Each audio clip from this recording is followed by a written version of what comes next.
Bismillahirrahmanirrahim. Assalamualaikum warahmatullahi wabarakatuh.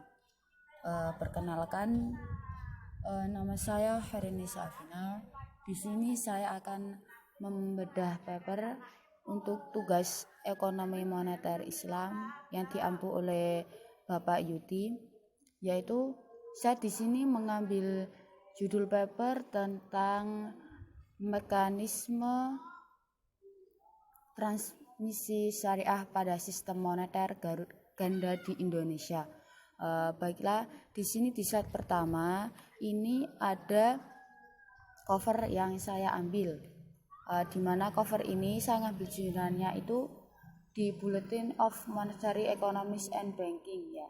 Di sini udah termasuk ISSN. Baik, selanjutnya saya akan langsung menjelaskan slide berikutnya ya, tentang ini covernya ini termaknya. Kemudian slide 2. Nah, ini dari abstrak mekanisme transmisi syariah pada sistem moneter ganda di Indonesia. Yang paper ini dibuat oleh Aam Selamat Rusdiana. Di mana di abstraknya ini menjelaskan mekanisme transmisi kebijakan moneter telah menjadi bidang penelitian ekonomi yang melimpah di banyak negara.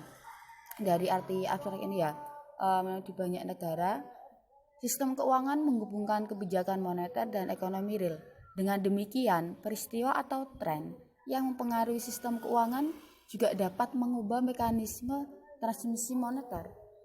Penelitian ini mencoba menganalisa, jadi gini, penelitian ini tuh mencoba menganalisis mekanisme transmisi syariah dalam sistem moneter ganda di Indonesia, menggunakan metode vector auto regression atau VAR dan vector error correction model atau VECM.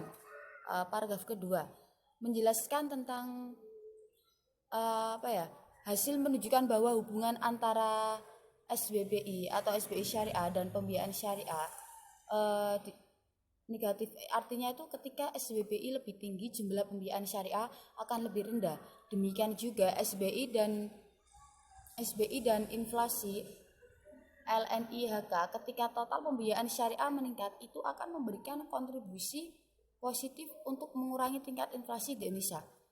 Jadi, karena dengan sistem ini, kemungkinan untuk membuat pertumbuhan yang sama antara sistem moneter dan real muncul.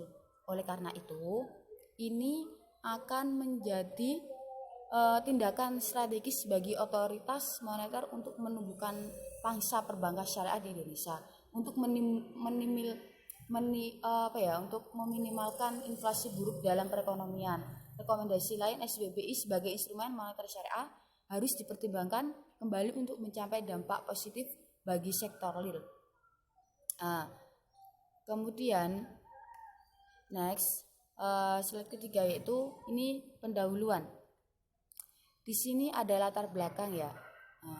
Dijelaskan bahwa pada tahun 1992 itu ditandai dengan berdirinya Bank Syariah pertama, yaitu Bank Muamalat. Di Indonesia sendiri terdapat dua sistem perbankan. Di sini saya jelaskan ya, yaitu ada sistem bunga, kemudian ada sistem bagi hasil yang lebih dikenal dengan sistem tanpa bunga. Semenjak sistem syariah mempunyai instrumen SBBI atau sertifikat wadiah Bank Indonesia mempunyai dual monetary system, yakni mekanisme tingkat bunga dan bagi hasil. Sistem bagi hasil sebagai sebuah prinsip perhitungan berdasarkan pendapatan produsen atau peminjam mempunyai sifat fleksibel terhadap pengembalian bagi hasilnya. Kemudian dari tujuan paper ini yaitu sudah dijelaskan sangat jelas ya, itu ya. Ini kedua, tujuan ini mencoba mengidentifikasi proses transmisi moneter syariah di Indonesia melalui salah satu jalur, yakni jalur pembiayaan atau financing dalam konvensional dikenal sebagai jalur kredit. Juga hendak membuktikan apakah mekanisme pembiayaan syariah terutama yang bersifat produktif mampu menyeimbangkan antara pertumbuhan di sektor moneter dan sektor real sehingga mampu menekankan tingkat inflasi. Jadi tujuan lain dari penelitian ini yang dibuat oleh Mas Aan itu untuk mengukur seberapa efektifkah instrumen-instrumen moneter syariah berikut juga konvensional mampu menyentuh sektor real secara optimal atau dalam hal ini variabel pembiayaan perbankan syariah. Tuh, ya. Kemudian slide selanjutnya menjelaskan telah pustaka, di mana di sini poin yang pertama yaitu konsep mekanisme transmisi kebijakan moneter.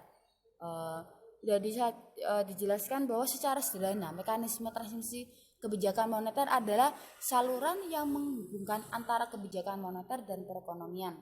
Mekanisme transmisi moneter dimulai sejak otoritas moneter atau bank sentral bertindak menggunakan instrumen moneter dalam implementasi kebijakan moneternya, sehingga terlihat pengaruhnya terdapat aktivitas perekonomian langsung maupun secara bertahap.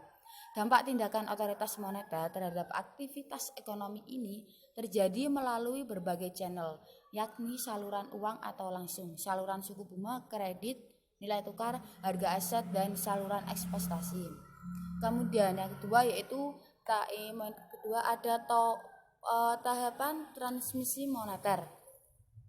Pada dasarnya transmisi kebijakan moneter merupakan interaksi antara bank sentral sebagai otoritas moneter dengan perbankan dan lembaga keuangan lainnya serta pelaku ekonomi lain di sektor real.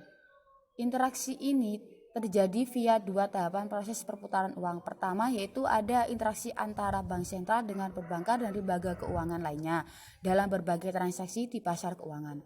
Kedua, transaksi yang berkaitan dengan fungsi intermediasi antara perbankan berikut lembaga keuangan lainnya dengan para pelaku ekonomi dalam berbagai aktivitas sektor ekonomi real. Kemudian poin ketiga yaitu ada saluran transmisi kebijakan moneter, di mana saluran itu mempunyai beberapa tahapan saluran, yaitu ada 6 yang seperti dikemukakan dari awal tadi, sejalan dengan perubahan struktur perekonomian dan perkembangan yang cukup pesat di bidang keuangan. Terdapat sedikitnya 6 saluran channels mekanisme transmisi kebijakan moneter yang sering dikemukakan dalam teori moneter kontemporer ke-6, yaitu di sini ada saluran yang pertama ada saluran langsung, di mana saluran ini itu dalam perkembangannya pendekatan ini diperbarui oleh Keynes yang menyatakan bahwa motif permintaan masyarakat akan uang adalah untuk keperluan transaksi berjaga-jaga dan spekulasi. Yang kedua itu ada saluran suku bunga, di mana tahap berikutnya ini transmisi suku bunga dari sektor keuangan ke sektor real akan tergantung pada pengaruhnya terhadap permintaan konsumsi dan investasi. Kemudian yang ketiga ada saluran kredit, di mana tentang interaksi antara bank sentral, perbankan dan masyarakat real. Pada tahap awal interaksi antara bank sentral dengan perbankan terjadi di pasar uang domestik. Kemudian yang keempat ada saluran nilai tukar, di mana mengenai transaksi antara bank sentral, perbankan dan para pelaku ekonomi dalam proses perputaran uang dapat dijelaskan sebagai berikut. Pada tahap awal, operasi moneter oleh bank sentral akan mempengaruhi baik secara langsung maupun tidak terhadap perkembangan nilai tukar. Kemudian yang kelima ada saluran harga aset. Pada perubahan harga aset, baik finansial seperti obligasi dan saham maupun fisik seperti properti dan emas banyak dipengaruhi secara langsung oleh kebijakan moneter.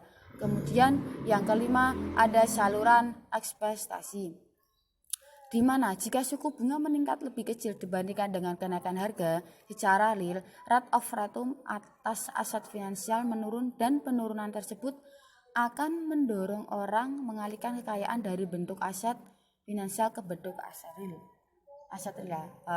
Kemudian data. Jadi dalam penelitian jurnal ini, data ini digunakan dalam studi ini adalah data sekunder berupa tim series bulanan yang didapat dari Statistika Ekonomi dan Keuangan Indonesia pada Bank Indonesia atau SEKI-BI dan Biro Pusat Statistik atau BPS. Seluruh data dari periode bulan bulan Juni 2002 hingga Mei 2008 sebagai variabel independen total pinjaman bank syariah adalah jumlah pinjaman yang dikeluarkan oleh perbankan syariah minus BPRS. Jadi tingkat inflasi diproyeksi menggunakan indeks harga konsumen di Indonesia. Untuk tingkat harga menggunakan tingkat harga pasar uang antara Bank PUAB untuk Al-Maturitas dan Sertifikat Bank Indonesia. Sedangkan tingkat bagi hasil pinjaman secara agregat menggunakan proksi tingkat bagi hasil SBBI dan SBI Syariah serta pasar uang antar bank syariah atau PUAS.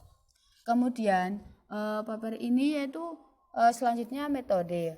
Dalam metode penelitian ini itu menggunakan metode kuantitatif berupa vektor autogression atau VAR. Tadi dijelaskan di abstrak sudah ya.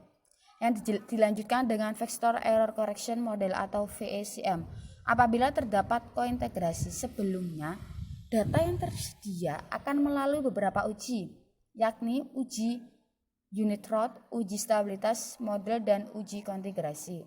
Kurun waktu yang digunakan dalam penelitian ini adalah Juni 2002 sampai dengan Mei 2008. Jadi penelitian ini itu dari 2002 sampai 2008. Data yang digunakan berupa data bulanan yang diambil dari berbagai institusi terutama Bank Indonesia. Kemudian jadi sudah dijelaskan ya. Ini ada kesimpulan dan rekomendasi. Yang pertama ya, kesimpulan dari paper ini itu menjelaskan yang pertama, jika melihat struktur dekomposisi variabel dalam model yang berkontribusi terhadap pembiayaan perbankan syariah atau LNFINCG berturut-turut adalah variabel pasar uang antara bank atau PUAB sebesar 12,7%, untuk SBI sendiri 10,4%, untuk PUAS yaitu 6,6%, untuk SBBI 4,6%, dan untuk LNIHK atau inflasi yaitu 1,7%. Jadi paling sedikit yaitu untuk untuk inflasi ya. Yang kedua, analisis impulse response function membuktikan bahwa pola hubungan antara instrumen moneter syariah sertifikat wadiah Bank Indonesia SBBI yang kemudian berubah menjadi SBI Syariah pada April 2008 tahun lalu dengan pembiayaan perbankan syariah adalah negatif hasilnya. Kemudian ketiga, ada hasil IRF lain memperlihatkan bahwa pola hubungan LNFINCG dengan SBI adalah negatif, dan negatif. Artinya apa? Semakin tinggi SBI akan menyebabkan penurunan pembiayaan syariah dan sebaliknya. Jika semakin rendah SBI akan menyebabkan penaikan pembiayaan syariah. Kemudian kesimpulan dari seluruhnya yaitu kesimpulan lain yang tidak kalah penting adalah bahwa pola hubungan antara LNFINCG dengan LNIHK atau inflasi adalah juga negatif, dan negatif. Kondisi ini dapat dijelaskan melalui logika berikut. Saat inflasi semakin tinggi, Bank Indonesia sebagai otoritas moneter akan meresponnya dengan menaikkan suku bunga SBI, yang menjadi sebab perbankan konvensional secara umum menaikkan suku bunganya seperti kondisi di atas. Ketika bunga bank konvensional tinggi dan menyebabkan kurang kompetitifnya perbankan syariah, pada akhirnya sangat mungkin jumlah DPK berikut pembiayaan bank syariah akan mengalami penurunan. Kemudian terakhir yaitu ada rekomendasi. Adapun beberapa rekomendasi ini dari paper ini dijelaskan. Yang pertama itu dengan melihat dampak dari instrumen moneter syariah SBBI atau SBI syariah yang menyebabkan turunnya pembiayaan perbankan syariah secara umum, kiranya perlu peninjauan ulang terhadap instrumen ini. Kemudian kedua, jika pemerintah dan otoritas moneter memiliki kehendak untuk secara serius mengembangkan industri perbankan berbasis bagi hasil di Indonesia, maka salah satu jalan dan upaya untuk mendukung tercapainya kehendak itu adalah dengan mengupayakan agar suku bunga SBI ditekan serendah mungkin. Nah, jadi harus serendah mungkin itu. Kemudian yang ketiga, ada salah satu kesimpulan dalam penelitian ini mengatakan bahwa dengan semakin tinggi jumlah pembiayaan perbankan syariah Indonesia, maka akan berpengaruh positif pada penurunan tingkat inflasi Indonesia. Oleh karenanya, merupakan pemikiran yang strategis bagi para pemegang otoritas untuk mengembangkan share industri perbankan syariah di Indonesia. dalam rangka mengatur dan mengendalikan inflasi secara aneka dampak buruknya hingga titik yang paling minimal. Kemudian yang keempat, yang perlu kita cermati, jenis pembiayaan syariah yang terindikasi mampu menurunkan tingkat inflasi dan memungkinkan terjadinya pertumbuhan yang seimbang antara sektor moneter dan sektor real adalah skema jenis pembiayaan produktif dan partnership seperti mudharabah atau musyarakah, sehingga banyak akad transaksi terbentuk profitless sharing tersebut perlu menjadi prioritas utama perbankan syariah manapun di Indonesia. Jadi dimanapun di Indonesia. Kemudian terakhir terdapat kekurangan dalam riset ini diantaranya, jadi rekomendasinya ya, adalah variabel pembiayaan perbankan syariah LNFINCG tidak merinci mana bagian termasuk transaksi bagi hasil mudharabah dan mana yang jual beli mudharabah. Jadi tidak jelas ya. Ini udah terakhir. Kemudian referensi dari paper yang saya cari ini yaitu dari A.A. Selamat pada tahun 2009 dengan judul Mekanisme Transmisi Syariah pada Sistem Ekonomi Moneter Ganda di Indonesia, Jurnal Buletin Ekonomi Moneter Perbankan. Cukup sekian dari yang bisa saya paparkan, semoga bisa bermanfaat bagi teman-teman. Bila taufiq walhidayah, wassalamualaikum warahmatullahi wabarakatuh.